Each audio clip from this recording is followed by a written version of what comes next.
Bismillahirrahmanirrahim. Assalamualaikum warahmatullahi wabarakatuh. Yang saya hormati Bapak Ibu UPT SPF SD Impres Cambaya 2 Talo. Perkenalkan, saya Sari Wahyuni, CGP Angkatan 10 dari Sulawesi Selatan, Kota Makassar. Pertama-tama, mari kita sama-sama memanjatkan puji dan syukur atas kehadiran Allah Subhanahu wa Ta'ala. Karena berkat dan rahmatnya, kita dapat berkumpul di tempat ini untuk mengikuti salah satu kegiatan pendidikan guru penggerak, yaitu diseminasi budaya positif. Tak lupa pula kita kirimkan salam dan salawat kepada Nabi besar, Nabi Muhammad SAW. Allahumma sholli ala sayyidina Muhammad wa ala ali Muhammad. Baik, pada kesempatan ini saya akan mendiseminasikan terkait dengan budaya positif, salah satu modul yang ada di pendidikan guru penggerak. Mengapa budaya positif ini penting untuk didiseminasikan?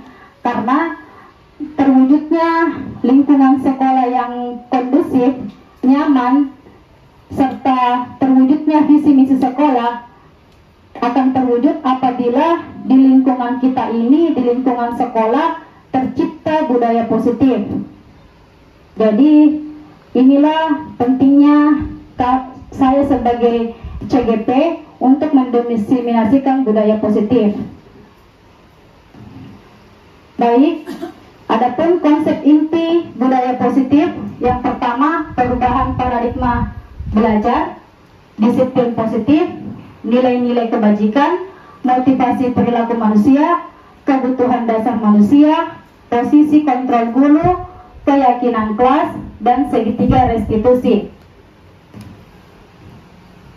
Nah, pembelajaran dengan paradigma baru merupakan pembelajaran yang dirancang berdasarkan prinsip pembelajaran berdiferensiasi, sehingga peserta didik belajar sesuai kebutuhannya berdasarkan tahap perkembangan sesuai teori psikologi modern untuk mewujudkan profil pelajar Pancasila. Seperti yang sama-sama kita ketahui bahwa ada 6 dimensi profil Pancasila. Yang pertama, beriman bertakwa kepada Tuhan Yang Maha Esa dan berakhlak mulia.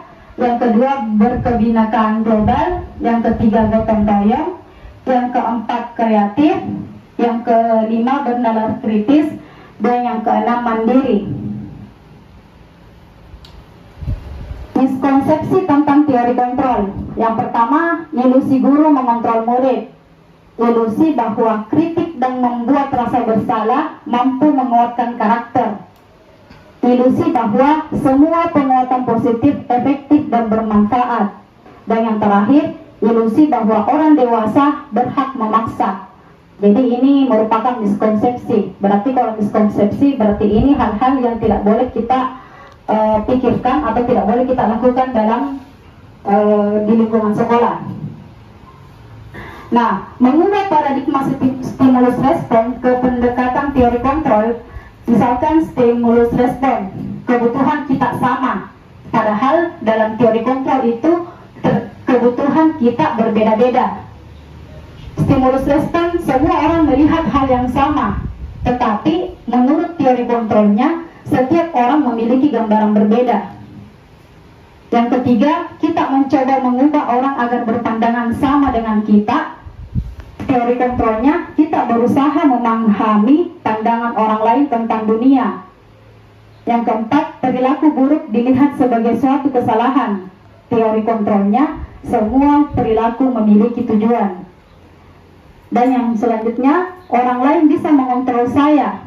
Tapi dalam teori kontrol, hanya Anda yang bisa mengontrol diri Anda. Selanjutnya, saya bisa mengontrol orang lain. Teori kontrol, Anda tidak bisa mengontrol orang lain. Pemaksaan ada pada bujukan gagal. Teori kontrolnya, kolaborasi dan konsensus menciptakan pilihan-pilihan baru. Yang kelima, yang terakhir, model berpikir menang atau kalah. Teori kontrolnya, model berpikir menang-menang. Jadi perlu dipahami bahwa dalam menciptakan budaya positif itu kita tidak perlu selalu memaksakan kehendak kita. Kita tidak bisa melihat bahwa apa pandangan kita sama dengan pandangannya orang lain. Nah, disiplin positif. Disiplin berasal dari kata disiplina, yang artinya belajar. Disiplin mengacu pada disiplin diri yang memiliki tanggung jawab terhadap apa yang dilakukannya berdasarkan nilai-nilai yang diyakini. Disiplin positif merupakan salah satu cara penerapan disiplin yang bertujuan untuk menumbuhkan kesadaran serta memberdayakan peserta didik tanpa imbalan penghargaan atau reward atau ancaman atau hukuman. Nah, sebagai pendidik, tujuan kita adalah menciptakan peserta didik yang memiliki disiplin diri sehingga mereka berperilaku mengacu kepada nilai-nilai kebajikan universal dan memiliki motivasi intrinsik dalam perubahan perilaku ke arah yang lebih baik. Adapun nilai-nilai kebajikan, nilai yang disepakati bersama lepas dari suku bangsa, agama, bahasa maupun latar belakangnya. Contoh nilai kebajikan institusi atau organisasi. Dalam profil Pancasila ada beriman dan bertakwa pada Tuhan Yang Maha Esa dan berakhlak mulia, berkebinekaan global, gotong royong, mandiri, kreatif, dan bernalar kritis. Untuk Ibu Primarius, program PYP, toleransi, rasa hormat, integritas, mandiri, menghargai, antusias, empati, keingintahuan, kreativitas, kerjasama, percaya diri, dan komitmen.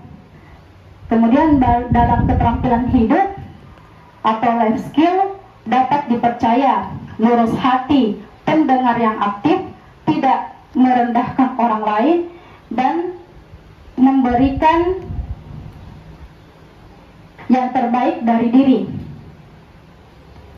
Nah, perlu kita ketahui bahwa setiap manusia yang ada di muka bumi ini memiliki kebutuhan dasar. Kebutuhan dasar manusia adalah segala sesuatu yang kita lakukan untuk mendapatkan apa yang kita inginkan. Seluruh tindakan yang kita lakukan memiliki tujuan tertentu dan semua usaha terbaik yang kita lakukan adalah dalam rangka agar kebutuhan dasar kita terpenuhi dengan baik. Nah, ada 5 kebutuhan dasar manusia. Yang pertama, bertahan hidup, yang menyangkut tentang makanan, pakaian, tempat tinggal, keamanan, dan kesehatan. Yang kedua, kasih sayang dan rasa diterima, yang menyangkut tentang rasa diterima, dipedulikan, berbagi, kerjasama, menjadi bagian dalam kelompok. Penguasaan itu terkait dengan harga diri, keinginan untuk dianggap, memimpin, berprestasi, diakui, atau didengar. Kemudian yang keempat, kebutuhan dasar kebebasan. Kebebasan ini mencakup tentang mandiri, memiliki pilihan, mencoba hal baru, mampu mengendalikan arah dirinya, dan yang terakhir terkait dengan kesenangan, yaitu bermain, humor, antusiasme, maupun tertawa. Jadi terkadang itu kalau ada anak-anak tak di kelas terlalu sulit untuk diatur, berarti ada kebutuhan dasarnya yang tidak terpenuhi. Dan tugas kita adalah memahami apa kebutuhannya ini anak, kemudian kita melakukan pendekatan supaya kebutuhannya ini terpenuhi. Nah, ada motivasi perilaku manusia. Motivasi perilaku manusia itu terbagi atas 2, motivasi ekstrinsik dan motivasi intrinsik. Kalau motivasi ekstrinsik itu yang berada di luar kendali diri kita, yaitu menghindari ketidaknyamanan atau hukuman, mendapatkan imbalan atau penghargaan dari orang lain. Nah, ini dari luar. Kadang anak tak dilihat patuh, disiplin, padahal belum tentu dia motivasinya berasal dari dirinya. Siapa tahu dia menghindari hukuman, mengharapkan penghargaan. Itu motivasi perilaku manusia. Nah, untuk motivasi yang timbul dalam dirinya sendiri atau disebut dengan motivasi intrinsik, itu bagaimana seseorang menjadi orang yang diinginkan dan menghargai diri sendiri dengan nilai-nilai yang dipercaya. Nah, ada sedikit pertanyaan untuk Bapak Ibu sekalian. Menurut Bapak Ibu, apakah memberi penghargaan dapat memotivasi belajar anak? Ya. Jadi sepakat ya. Nah, setelah kita melihat paparan materinya, nanti kita simpulkan kembali apakah kita masih percaya bahwa penghargaan itu dapat memberikan motivasi belajar anak. Terkait dengan penghargaan, menurut Alficon Punish by Rewards Conference mengemukakan baik penghargaan maupun hukuman adalah cara-cara mengontrol perilaku seseorang yang menghancurkan potensi untuk pembelajaran yang sesungguhnya. Menurut Kohn, secara ideal, tindakan belajar itu sendiri adalah penghargaan sesungguhnya. Kohn selanjutnya juga mengemukakan beberapa pernyataan dari hasil pengamatannya selama ini tentang tindakan memberikan penghargaan yang nilainya sama dengan menghukum seseorang. Kenapa dikatakan menghukum seseorang? Ada hasil penelitiannya. Yang pertama, berpengaruh dalam jangka pendek atau jangka panjang. Penghargaan efektif jika kita menginginkan seseorang melakukan sesuatu yang kita inginkan dalam jangka waktu pendek. Jika kita menggunakan penghargaan lagi dan lagi, maka orang tersebut akan bergantung pada penghargaan yang diberikan, serta kehilangan motivasi dari dalam diri anak itu sendiri. Kemudian jika kita mendapatkan penghargaan untuk melakukan sesuatu yang baik, maka selain kita senantiasa berharap mendapatkan penghargaan tersebut lagi, kita pun menjadi tidak menyadari tindakan baik yang kita lakukan. Penghargaan itu dianggap tidak efektif. Suatu penghargaan adalah suatu benda atau peristiwa yang diinginkan, yang dibuat dengan persyaratan. Hanya jika Anda melakukan hal ini, maka Anda mendapatkan penghargaan yang diinginkan. Jika saya mengharapkan suatu penghargaan dan tidak mendapatkannya, maka saya akan kecewa dan berkecil hati, serta kemungkinan lain kali saya tidak akan berusaha sekeras sebelumnya. Jika kita memberikan seseorang suatu penghargaan untuk melakukan sesuatu, maka kita harus terus-menerus memberikan penghargaan itu jika kita ingin orang tersebut meneruskan perilaku yang kita inginkan. Orang yang berusaha berhenti merokok atau orang yang berusaha diet, menguruskan badan, bila diberikan penghargaan hampir pasti tidak berhasil. Jadi penghargaan itu tidak efektif. Kemudian penghargaan ternyata bisa merusak hubungan. Ketika seorang diberi penghargaan atau dipuji di depan orang banyak, maka yang lain akan merasa iri dan sebagian dari mereka akan tidak menyukai orang yang diberikan penghargaan tersebut. Jika seorang guru sering memberikan penghargaan kepada murid-muridnya, besar kemungkinan murid-muridnya termotivasi hanya untuk menyenangkan gurunya. Mereka tidak akan bersikap jujur kepada guru tersebut. Kemudian penghargaan menciptakan persaingan di dalam kelas, dan persaingan menciptakan kecemasan. Mereka yang percaya bahwa mereka tidak memiliki kesempatan untuk mendapatkan penghargaan akan berhenti mencoba. Nah, penghargaan juga menurunkan kualitas. Pengamatan dilakukan pada sekelompok mahasiswa-mahasiswi yang sedang kerja praktik di sebuah surat kabar universitas. Saat itu, mereka sedang belajar menuliskan sebuah artikel tentang sebuah judul berita utama. Seiring waktu, mahasiswa-mahasiswi tersebut semakin mampu bekerja dengan cepat. Kemudian, ada beberapa mahasiswa yang dibayar untuk setiap judul berita utama yang mereka mampu hasilkan. Dan setelah beberapa lama, mahasiswa yang dibayar ini hasil kinerjanya berhenti. Mereka yang tidak menerima bayaran terus berupaya mengasah diri menjadi lebih baik. Nah, kemudian penghargaan juga mematikan kreativitas. Murid-murid diminta berpikir mengenai hadiah atau penghargaan yang bisa mereka dapatkan bila berhasil menulis sebuah puisi. Kreativitas kelompok murid-murid ini menjadi berkurang dibandingkan dengan yang tidak diberitahukan tentang hadiah yang bisa mereka terima. Penelitian menunjukkan bahwa pekerjaan seni atau sebuah penulisan cerita menjadi kurang kreatif bila dijanjikan sebuah hadiah atau penghargaan. Dalam tugas-tugas memecahkan masalah para murid memakan waktu lebih lama dan memberikan jalan keluar kurang kreatif saat mereka dijanjikan suatu penghargaan. Penghargaan juga bersifat menghukum.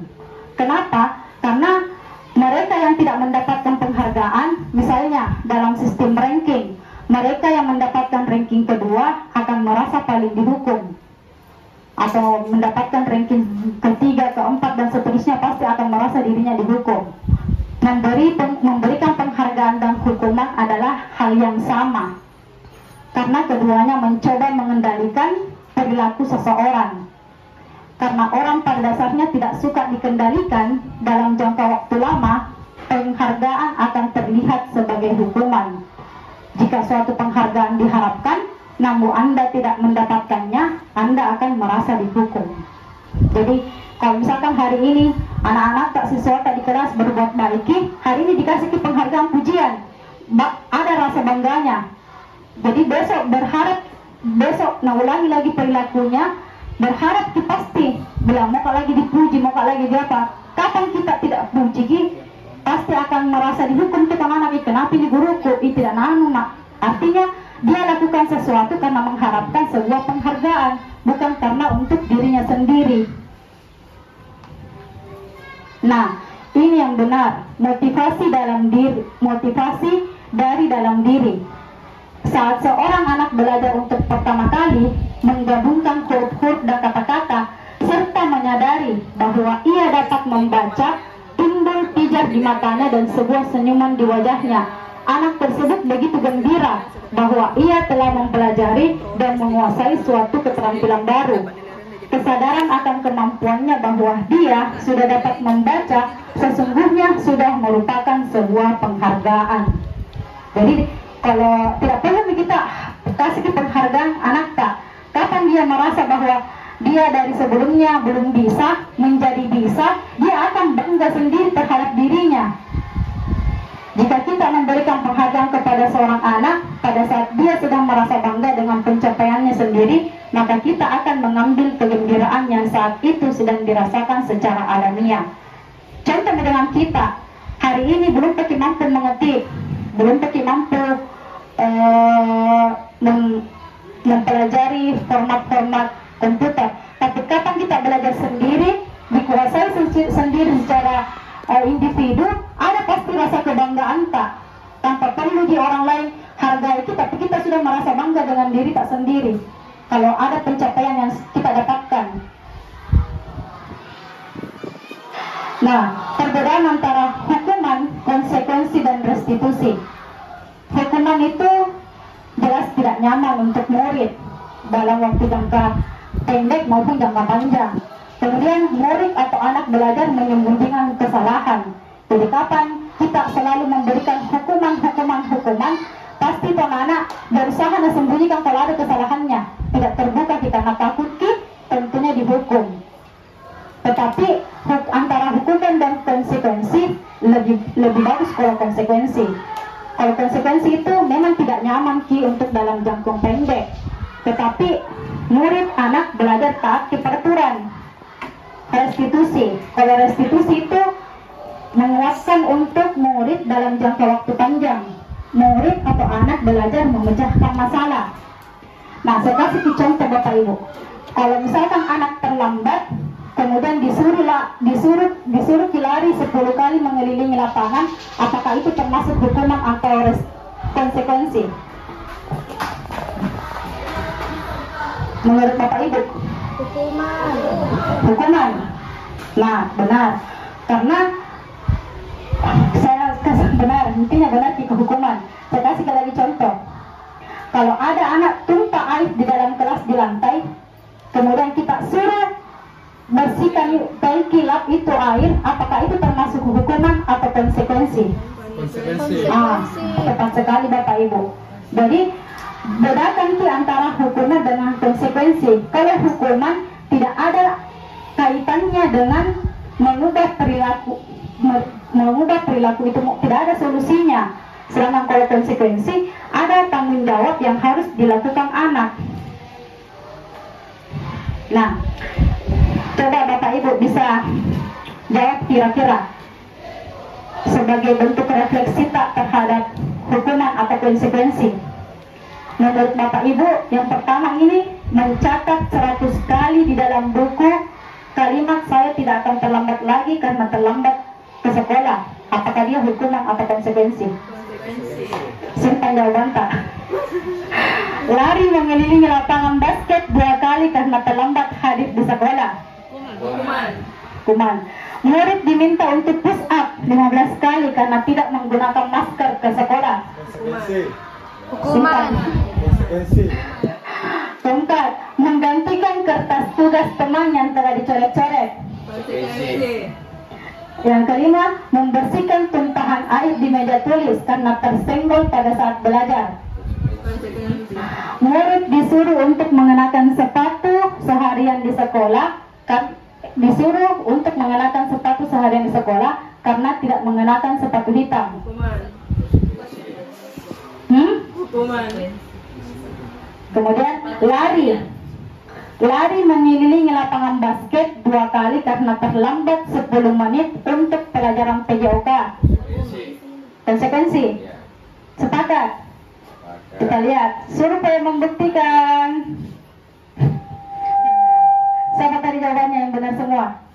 Hukuman, konsekuensi, hukuman, konsekuensi. Bisa lihat perbedaannya. Ini sama-sama lari. Lari mengelilingi lapangan basket 2 kali karena terlambat hadir di sekolah, dia termasuk hukuman. Kalau ini juga lari mengelilingi lapangan basket 2 kali karena terlambat 10 menit untuk pelajaran PJOK. Konsekuensi. Kenapa ini disebut konsekuensi? Benar sekali Bu Lucy. Karena lari itu merupakan bagian dari pelajaran PJOK. Kalau ini kan tidak ada kaitannya dengan pelajaran PJOK, jadi ini termasuk dengan hukuman. Mantap Maki Bapak Ibu, bisa Maki bedakan. Nah, ini yang terpenting, 5 posisi kontrol guru. 5 posisi kontrol guru itu yang pertama ada penghukum, pemantau, teman, pembuat rasa bersalah, dan manajer. Nah, di antara kelima posisi kontrol tersebut, seorang guru hendaknya menerapkan posisi kontrol sebagai manajer. Karena pada posisi ini, guru akan mengarahkan murid untuk bertanggung jawab atas tindakannya dan mendukung murid agar menemukan solusi atas permasalahan yang dia hadapi. Posisi ini mengacu pada restitusi yang mendorong murid untuk menjadi manajer bagi dirinya sendiri, sehingga tercipta identitas positif berdasarkan perilaku, berdasarkan motivasi intrinsiknya. Nah, contoh penerapan 5 posisi kontrol guru. Misalkan ada kasus, siswa tidak memakai atribut lengkap saat upacara bendera. Atribut lengkap itu mungkin kayak papan nama, dasi, topi, sepatu hitam. Nah, kalau kita sebagai penghukum, kita berada dalam posisi kontrol guru sebagai penghukum, maka yang dilakukan itu contohnya seperti hormat pada bendera selama 1 jam. Nah, apabila kita sebagai pembuat rasa bersalah, pasti kita akan mengucapkan kata-kata, berapa kali ibu bapak harus memberitahu kamu, kamu selalu saja mengecewakan ibu bapak. Jadi kayak ada kata-kata mengecewakan, itu bisa dalam posisi kontrol guru sebagai pembuat rasa bersalah.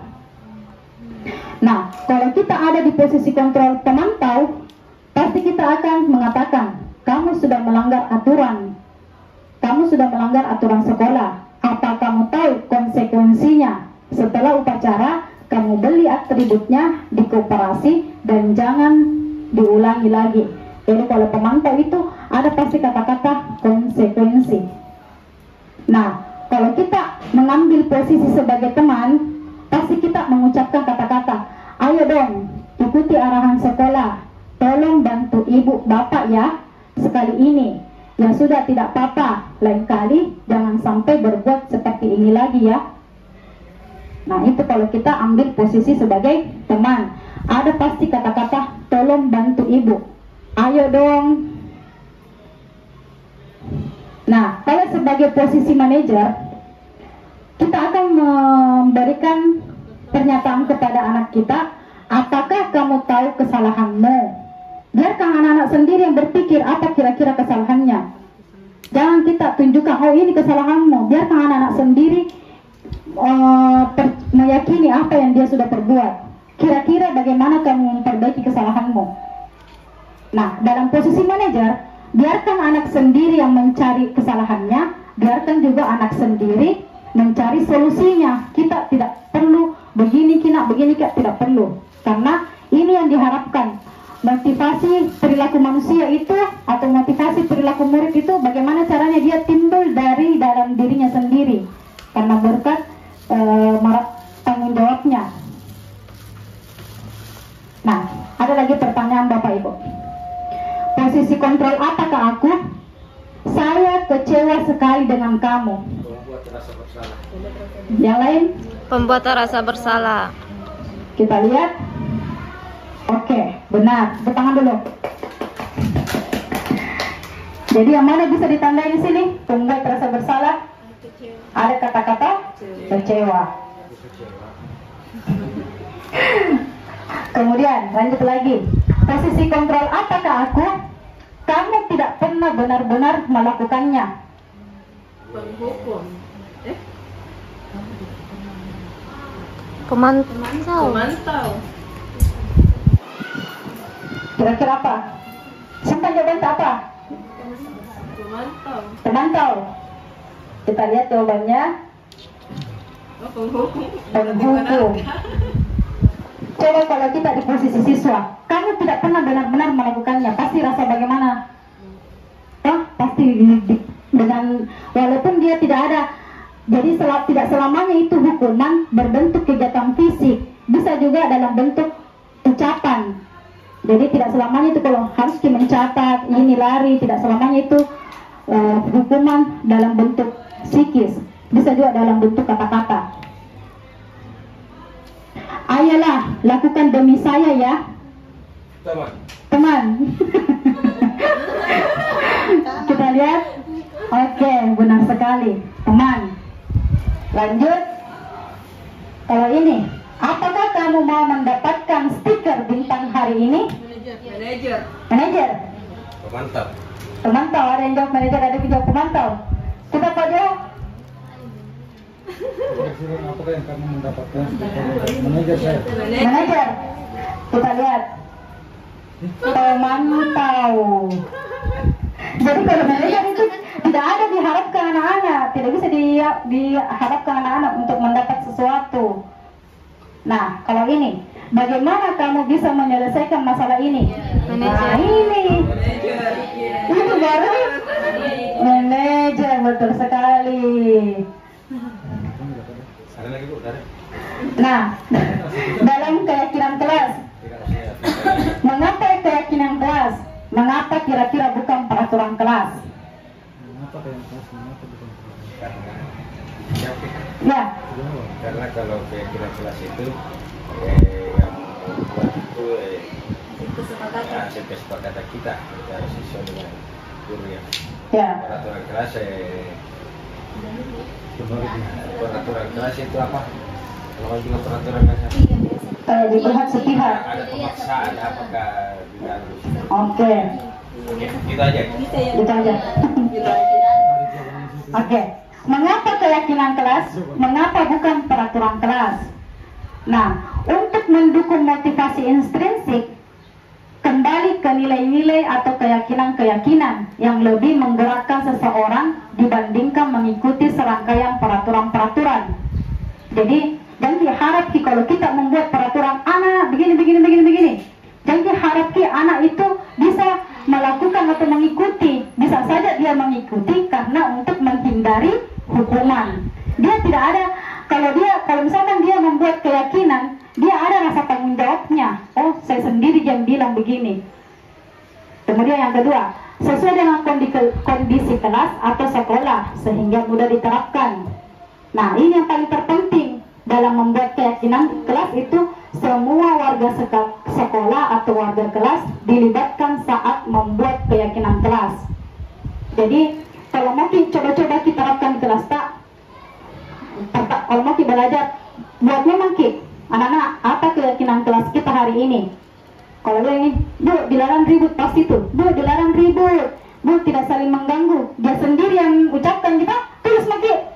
Tapi usahakan kalau kita tuliskan kalimatnya itu jangan dalam kalimat negatif, tetapi dalam kalimat positif. Misalkan tetap tertib di kelas. Hindari kata dilarang dan jangan. Tidak. Hindari kata-kata itu. Namanya saja kita menciptakan budaya positif. Jadi dalam membentuk keyakinan kelas itu kalimat-kalimatnya juga harus dalam bentuk positif. Nah, segitiga restitusi. Segitiga restitusi ini terbagi dari 3 tahapan. Namanya saja segitiga.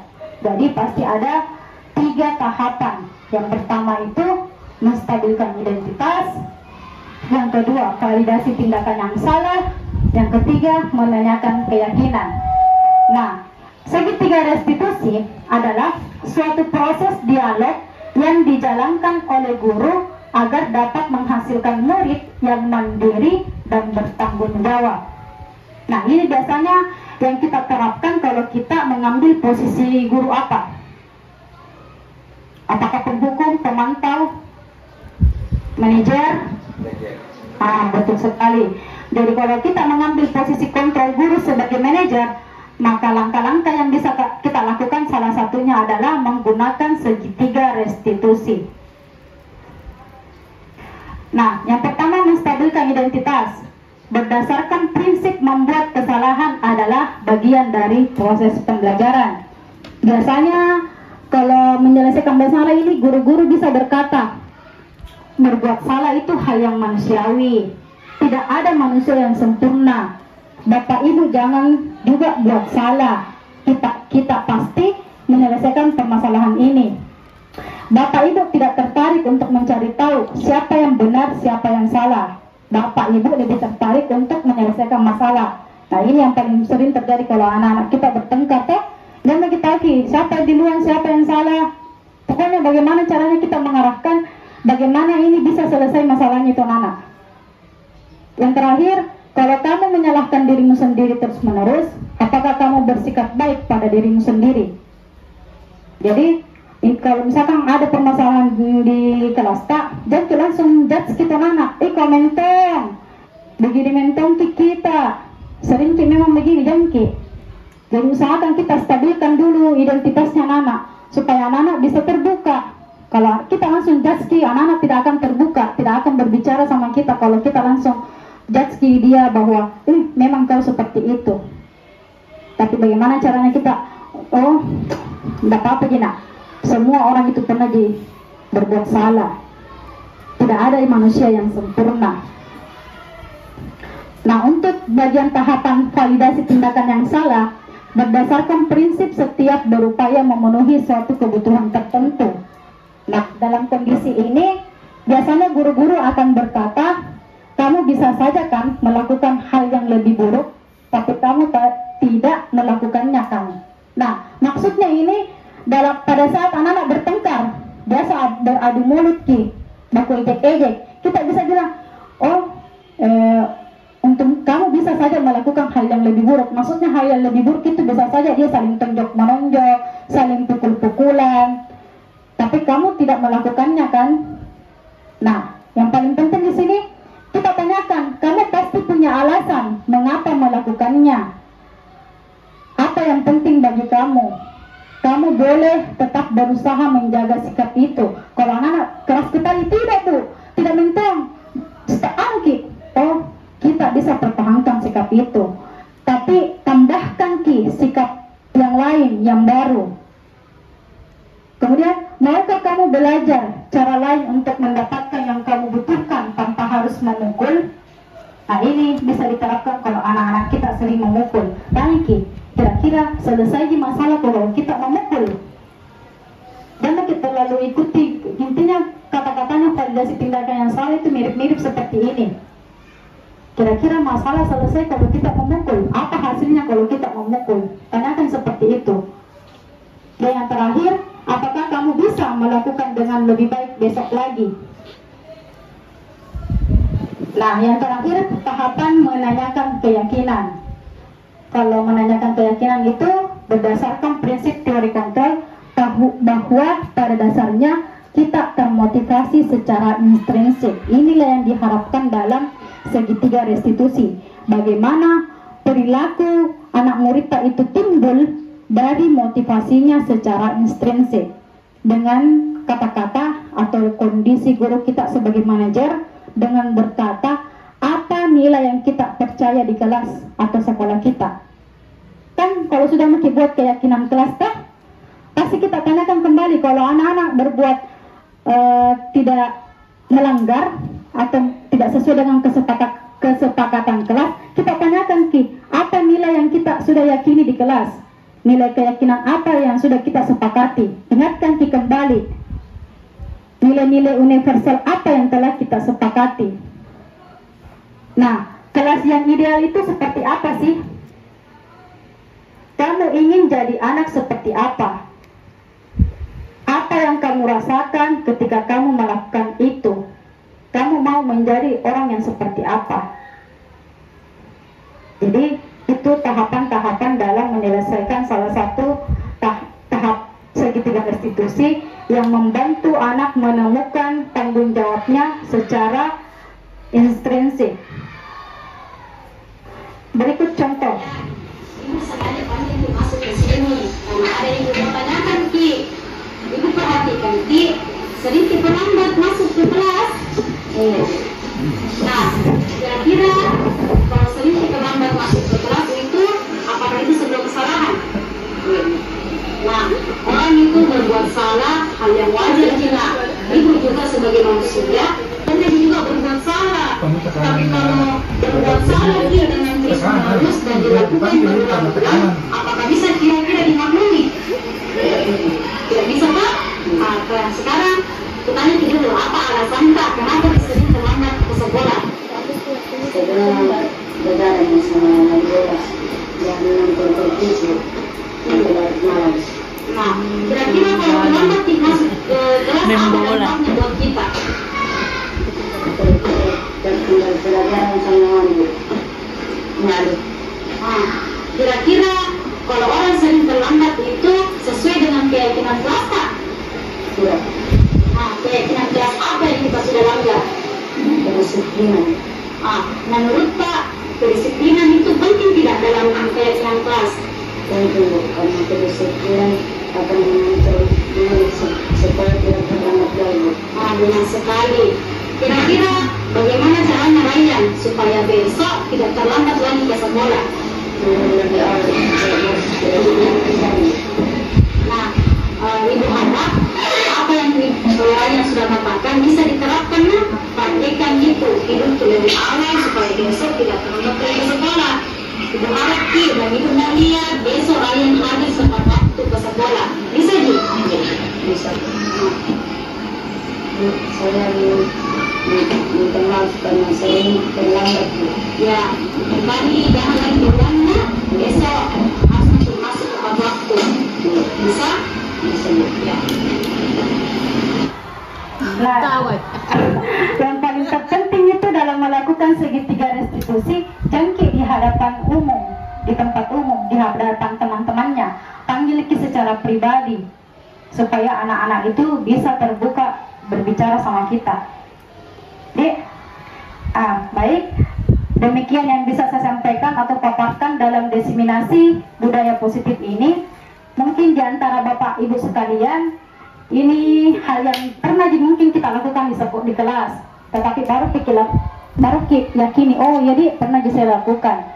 Nah, mungkin dari pemaparan yang saya sampaikan ini, ada yang belum jelas atau ada yang ingin ditanyakan atau didiskusikan, silakan kepada Bapak Ibu. Kalau ada yang perlu diperjelas atau mau dipertanyakan.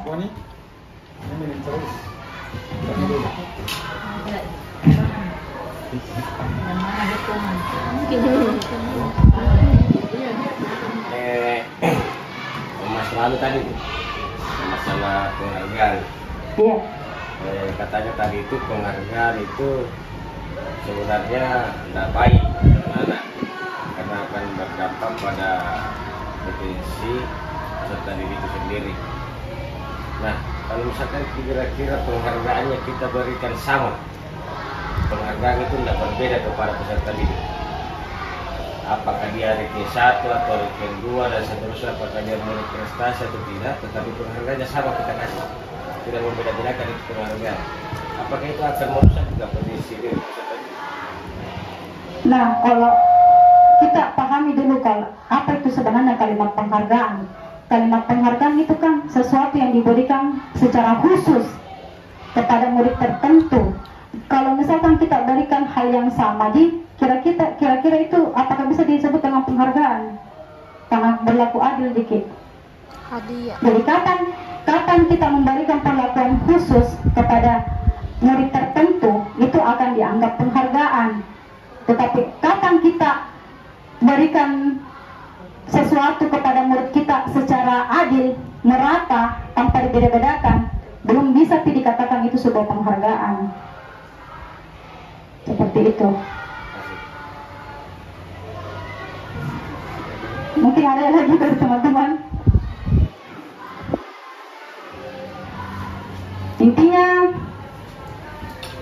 kalau penghargaan itu dia akan terus mencari kapan hari ini dikasih besok tidak, mencari ke mana. Kapan itu dia tidak dikasih penghargaan, pasti berubah lagi perilakunya. Iya, tidak ada hadiahnya. Jangan deh, kemarin dia ada hadiahnya. Pasti menunggu selalu. Jadi bagaimana Bapak Ibu setelah kalian mengikuti diseminasi ini, apakah masih menganggap bahwa penghargaan itu bisa memotivasi anak?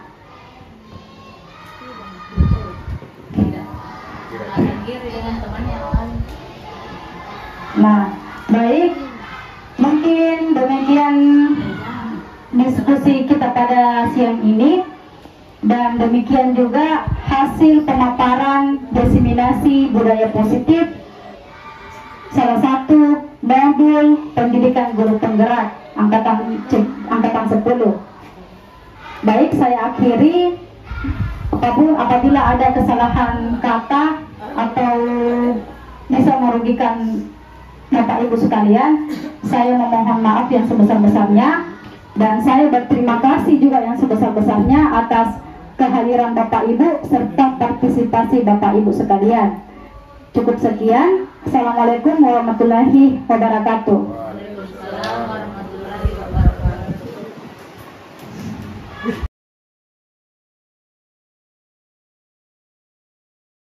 Assalamualaikum warahmatullahi wabarakatuh. Waalaikumsalam warahmatullahi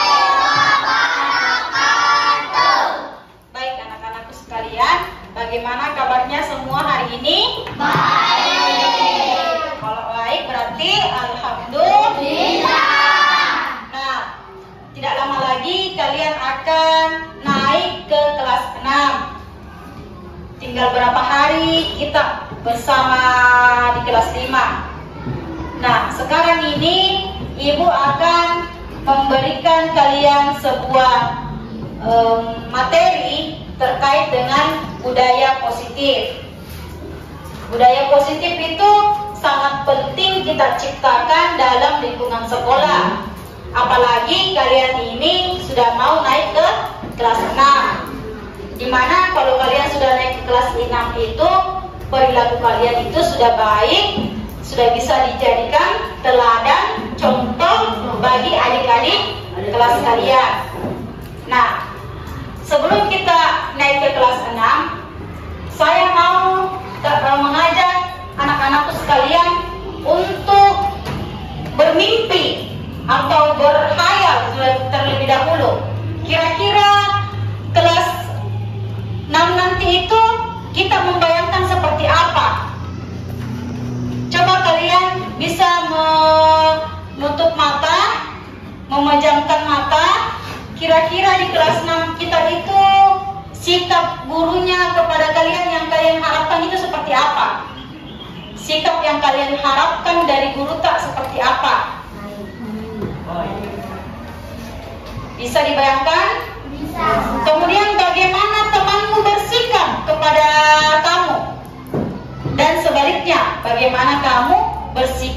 kepada temanmu. Kemudian kalian lagi memimpikan bagaimana kondisi kelas kita pada saat belajar.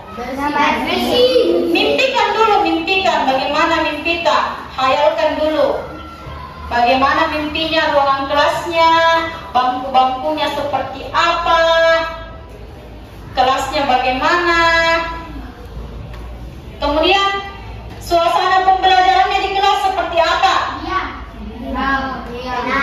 Nah, bagaimana perasaan kalian belajar dengan tenang di kelas? Bagaimana perasaan tak? Ungkapkan perasaan tak. Sudah? Coba dibuka matanya semua. Bagaimana perasaan tak? Pertama, lingkungan kelas tak itu seperti apa? Bersih. Apalagi yang kita mimpikan? Tenang, nyaman. Kemudian bagaimana kalian memimpikan tadi guru tak itu berperilaku ke kita seperti apa? Apalagi? Ramah, lemah lembut. Kalian mengharapkan seperti itu. Kemudian sikapnya kalian kepada guru bagaimana? Sopan, hormat, permisi. Kemudian kalau kondisi kelas tadi bagaimana? Bersih ya kita ya? Nah, sekarang ketika kalian telah memimpikan bagaimana pengharapan kita terhadap kelas 6 nanti, sekarang kita melalui harapan-harapan kalian yang kalian sebutkan tadi, melalui mimpi-mimpi yang kalian hayalkan, yang kalian mimpikan, melalui impian dan khayalan kita tadi, sekarang kita tuliskan bagaimana keyakinan kelas kita ketika kita ada di kelas 6. Kira-kira apa-apa saja yang bisa kita munculkan, keyakinan apa saja yang bisa kita munculkan agar impian atau harapan kita terwujud, semua mimpi-mimpi kita terwujud seperti yang kalian sebutkan tadi. Bagaimana caranya bisa mewujudkan impian itu? Tentunya perlu dibutuhkan keyakinan kelas. Keyakinan kelas itu merupakan sebuah impian atau harapan yang kita percayai, yang kita impikan, yang kita buat sendiri untuk kelas kita itu bisa menjadi nyaman, tertib, bersih. Nah, kira-kira bisa kalian menuliskan, saya bagikan kertas ini, kalian tuliskan di situ apa-apa di situ keyakinan kelas tak. Mau ke kelas tak seperti apa? Terutama dalam sikap tak sesama teman, sikapnya pada saat belajar sikap tak terhadap guru, kondisi kelas yang kita harapkan seperti apa? Bisa? Bisa. Ibu bagikan ya?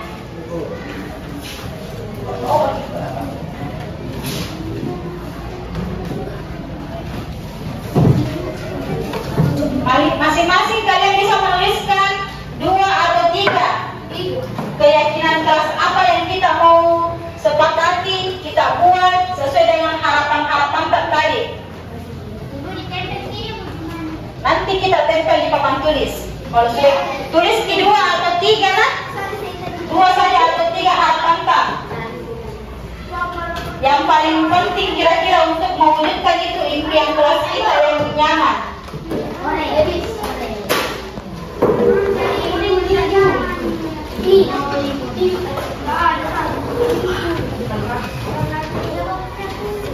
Tidak usah dituliskan namanya, tidak perlu dituliskan namanya, tuliskan saja apa harapan tak, apa impian tak, kelaskan nanti ini seperti apa,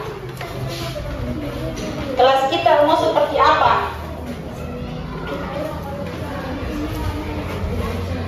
Tuliskan saja apa tidak terlalu. Kita mau memimpikan kelas seperti apa. kita tulis impian-impian tak melalui keyakinan kelas.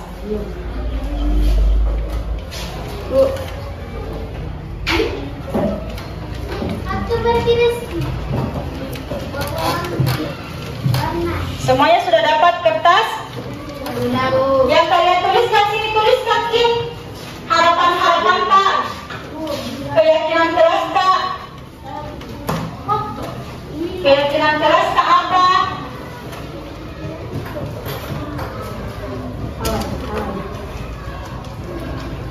Supaya terwujud itu keingin harapan kelas tak, mungkin seperti apa di kelas nanti?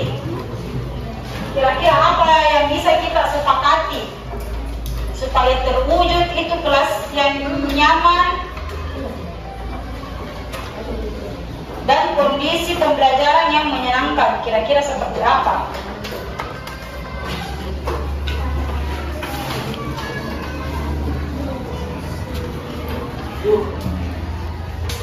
Kenapa?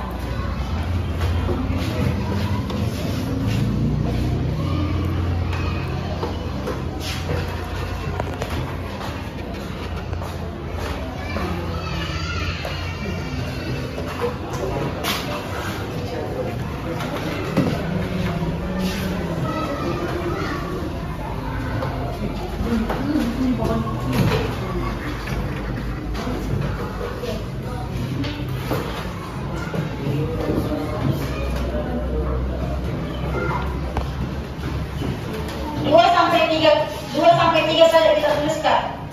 Kalau sudah, silahkan ditempelkan ke sini. Yang sudah, silahkan tempelkan.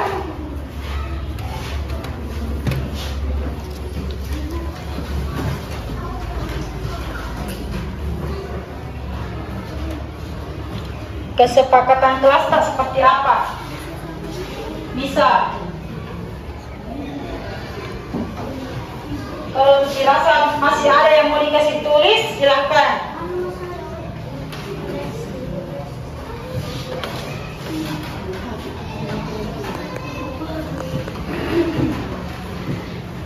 Sikap tak juga bagaimana kepada teman, itu yang paling penting. Sikap tak kepada teman, sikap tak terhadap guru,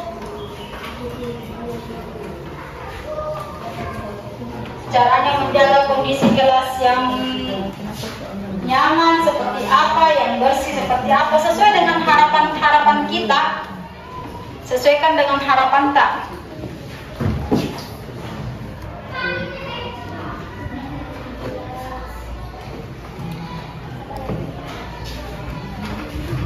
Kalau dirasa sudah cukup, silakan naik ke atas, tempelkan itu di papan tulis.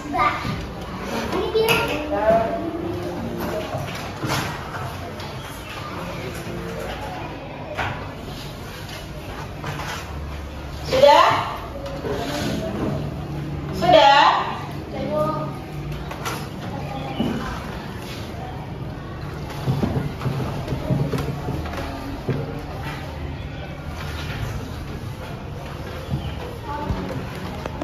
Maaf sebentar.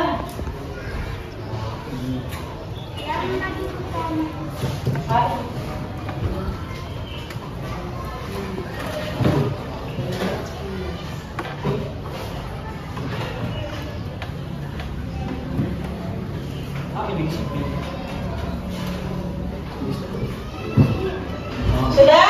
Tempel bikin pizza. Kalau sudah, silakan ditempel. Ya, silakan ditempel di sini.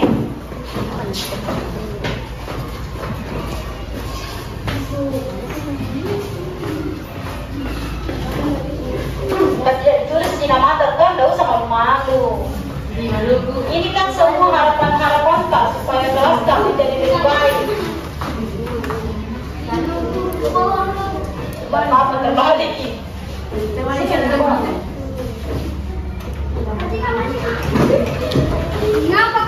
Semuanya sudah bisa ditempel kalau sudah ada.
Sini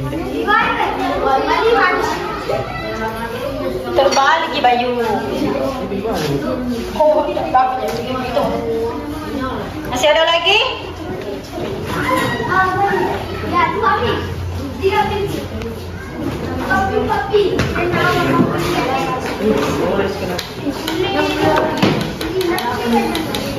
Sudah? Masih ada yang menulis? Silakan. Masih ada yang belum? Masih ada yang Alfian?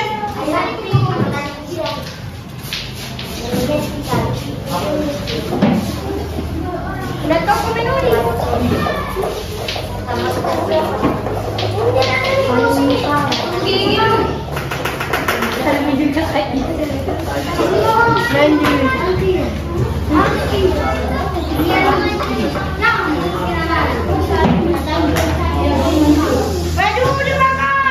Sudah semua? Belum. Siapa lagi yang belum? Oke. Sekarang saya masih ada Sumarti. Tolong ditempelkan Sumarti. Nah, sekarang kalian bisa duduk di tempat kalian. Sekarang saya mau awal, coba ibu minta tolong maju ke depan, dibacakan kertas-kertas yang berwarna pink dengan suara yang besar.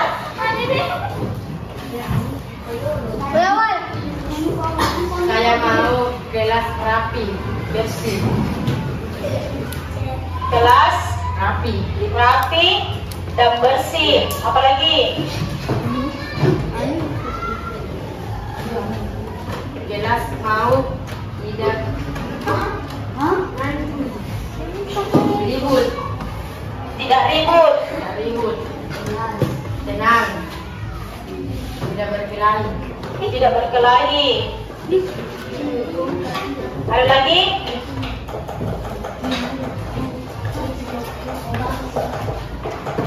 Baca lagi yang lain lagi. Kertas yang lain kita baca. Saling menghargai. Saling menghargai. Baca lagi. Kalau ada yang sama tidak usah diulang.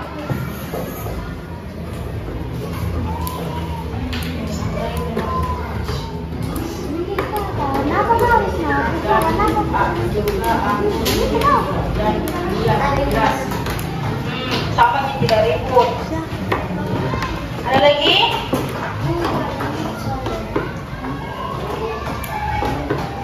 Ada lagi? Hargai guru. Menghargai guru-guru. Menjadi murid yang baik.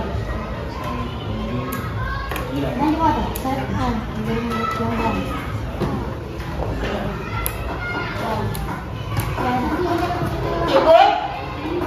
Oke, silakan duduk di tempatnya. Terima kasih ya. Sekarang Nur maju ke depan. Kita baca kertas yang berwarna kuning.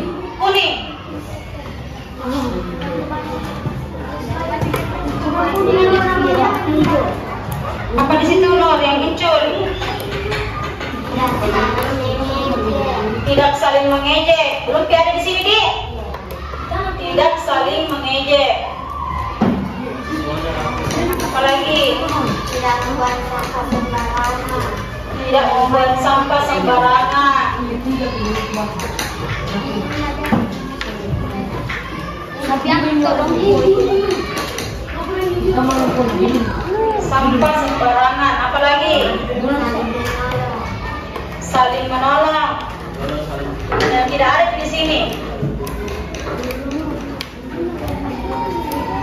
Ada lagi? kuning. Yang kuning. Ada lagi? Mamaji. Ya, cukup. Terima kasih dokter Muki. Siapa lagi yang bisa bantu membaca? Raya. Sini Raya. Yang mana kita membaca yang belum? Ini. Atau ini. Itu kita baca.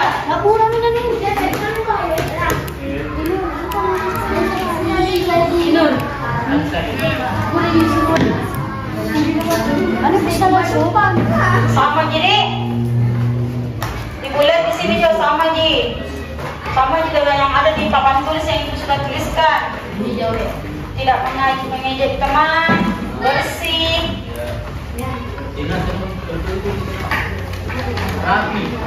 Ini bisa dibaca ini. Warna hijau anu.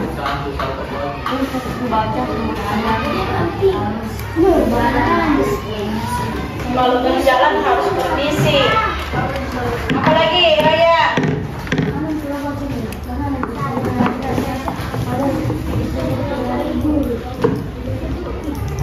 Ini bisa dibaca. Hijau juga bisa. Hijau baca dulu. Ini baca.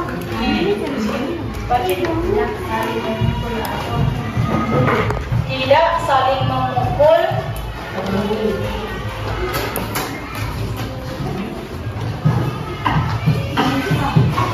Cukup nih. Oke. Ini kesimpulan dari tulisan-tulisan kalian semua. Dapat disimpulkan bahwa yang kalian tuliskan itu semuanya hampir sama. Berarti harapan kita semua dalam satu kelas ini semuanya hampir sama. Karena banyaknya masih ada waktu. Apa kita? Menghargai di kelas. Menghargai kelas? Di kelas. Oh, menghargai di kelas.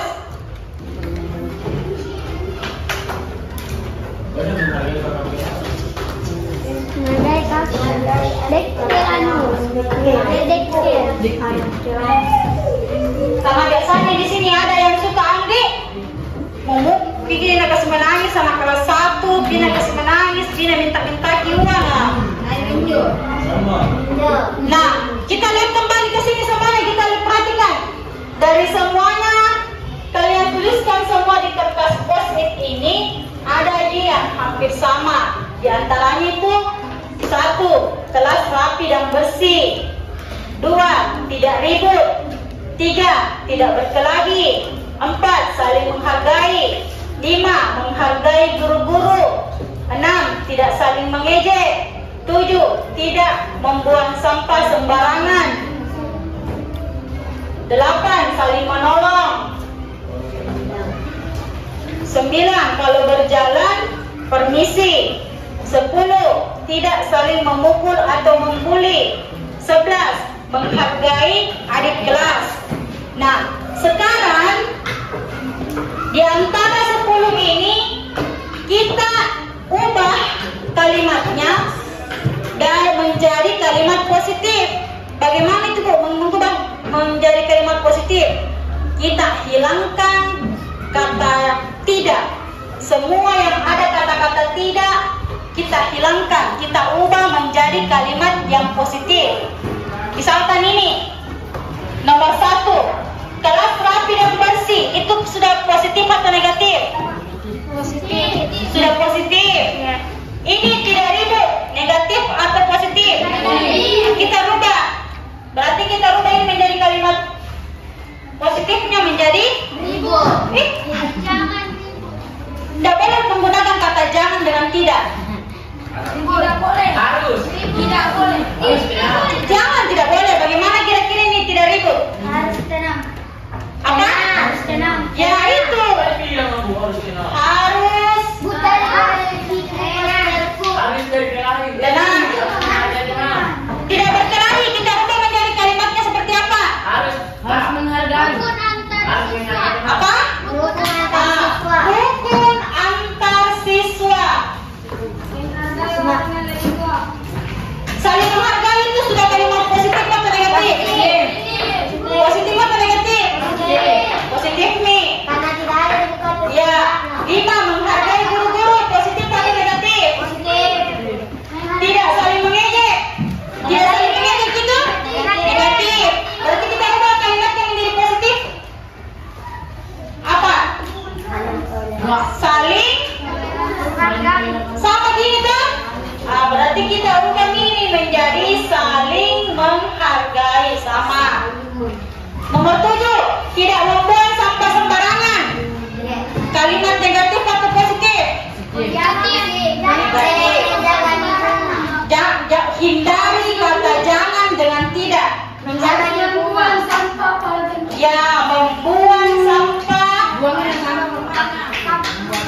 sampah pada tempatnya.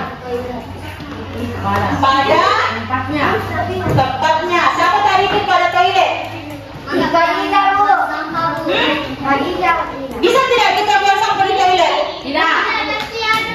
Iya. Nanti tersumbat di toiletnya. Saling menolong.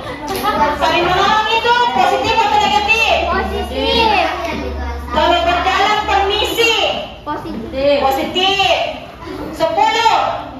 Tidak saling memukul atau membuli. Negatif. Berarti kita ubah menjadi saling toleransi.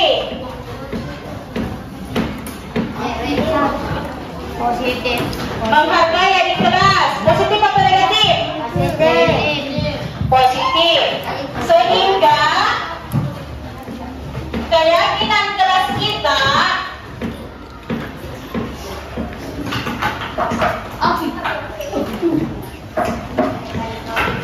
yang pertama, di situ yang kita ambil semua kalimat-kalimat positifnya. Kelas rapi. Kelas rapi.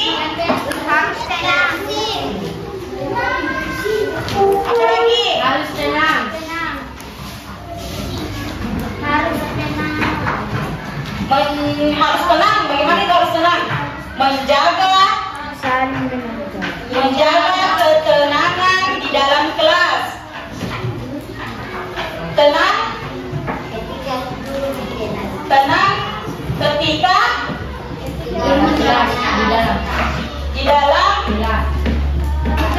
Di dalam kolam.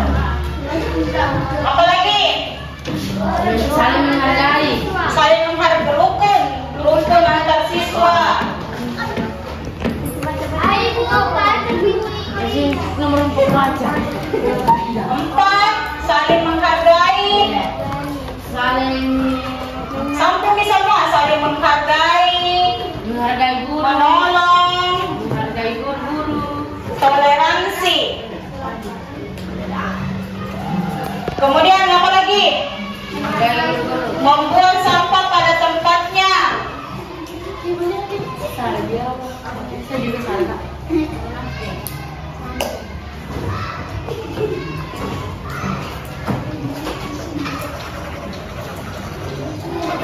Nah, kita lihat dulu ini, saling menghargai, menolong, toleransi. Itu termasuk nih dari bagian apabila dalam kelas itu kita jangan lagi kita saling mengejek, saling membuli, memukul, memasuk di semua di sini, saling menghargai, menolong, toleransi. Itu keyakinan kelas kita, apa yang kita harapkan. Kira-kira apa lagi di sini yang belum masuk? Masuk ini ya di nomor 4. Menghargai adik kelas. Nomor 11. Menghargai adik kelas. Menghargai adik kelas.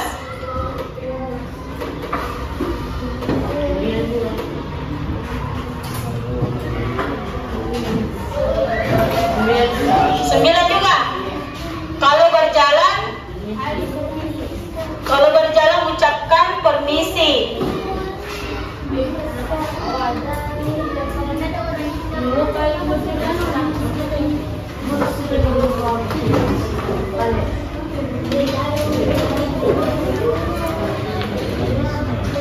Permisi atau tabe.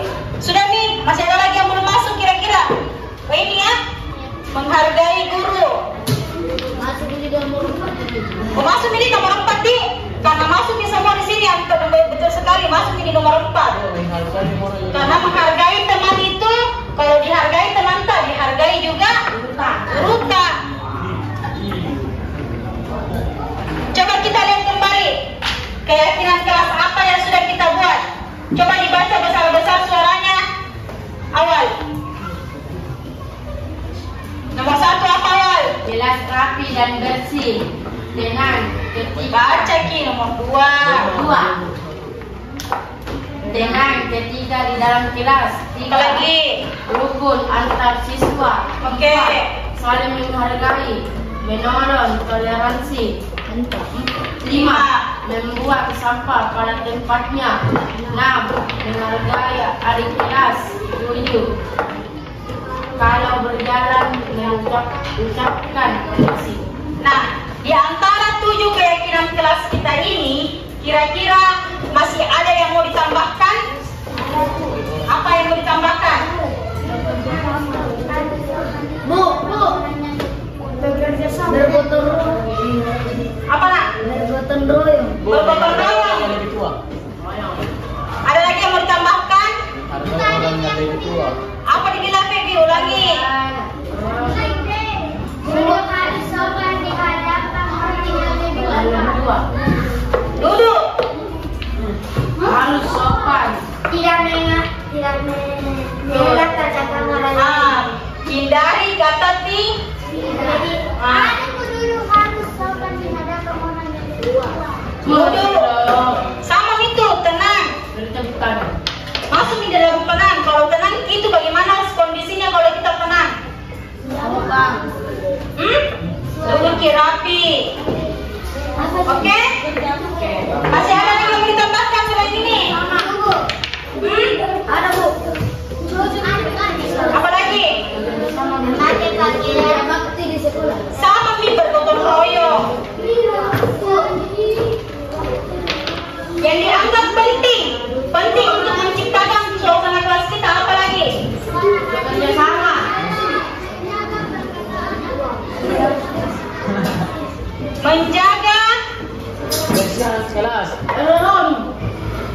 Menjaga perkataan. Bukannya masuk di saling menghargai. Apakah menjaga perkataan untuk tidak melukai hati teman itu sudah masuk tidak saling menghargai? Masuk itu? Nah, coba kita mulai deskripsikan Ki. Yang termasuk dari saling menghargai, menolong toleransi itu seperti apa? Memakai pakaian sesuai. Ya, memakai pakaian tertib, berpakaian. Nama guru yang Iya itu nih, tertib berpakaian seragam.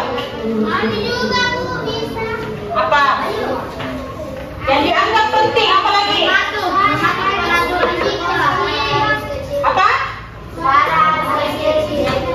Masuk itu di kerukunan, rukun, saling menghargai, tolong menolong. Jadi kita simpulkan bahwa mematuhi peraturan sekolah. Yang peraturan kita tahu apa peraturan sekolah tak? Ada di sini tuh berpakaian tertib, bisa juga. Tetapi ini yang kita yakini dulu pelajaran, yang kita yakini, yang kita impikan di kelas dulu. Menjaga lingkungan sekitar, itu membuang sampah pada tempatnya. Atau kita ganti saja ini, menjaga lingkungan sekolah. Iya Bu. Tapi lebih tepatnya bagus ini, membuang sampah pada tempatnya. Kalau kita buang sampah pada tempatnya, berarti kita itu sudah menjaga lingkungan. Iya.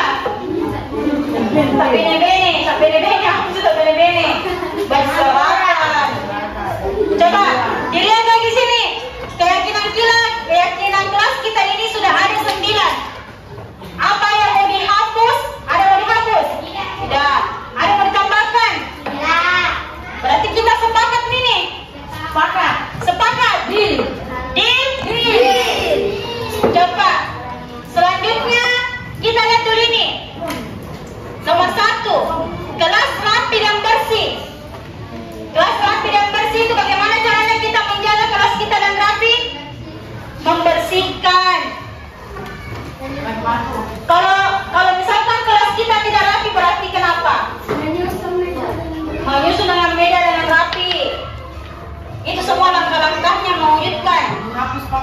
Menghapus papan, membersihkan papan tulis. Tenang. Yang kedua, kira-kira bagaimana caranya kita menjaga kondisi kelas kita supaya tenang? Ketika guru menjelaskan. Kita tenang. Iya, memperhatikan. Kalau ada orang lain yang berbicara, kita diam. Kalau guru tak ada tamu, kita tetap diam.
bagikan ke grup kelas, ya. Nanti kita lihat poster yang mana yang paling menarik. Yang penting harus kita memuat semua kalimat-kalimat ini karena kita sendiri yang buat kita. Oke? Jadi itu tugasnya kalian di rumah membuat poster tentang keyakinan kelas yang sudah kita sepakati. Jelas? Oke, Ibu akhiri. Sebelum kita akhiri, kita tepuk semangat dulu. Tepuk semangat. Aku bisa, Lady bisa, pasti bisa. Semangat, semangat. Tepuk tangan untuk semuanya. Oke, Ibu cukupkan hari ini. Tinggal kalian membuat desain poster keyakinan kelas. Oke, Ibu tutup. Assalamualaikum warahmatullahi wabarakatuh.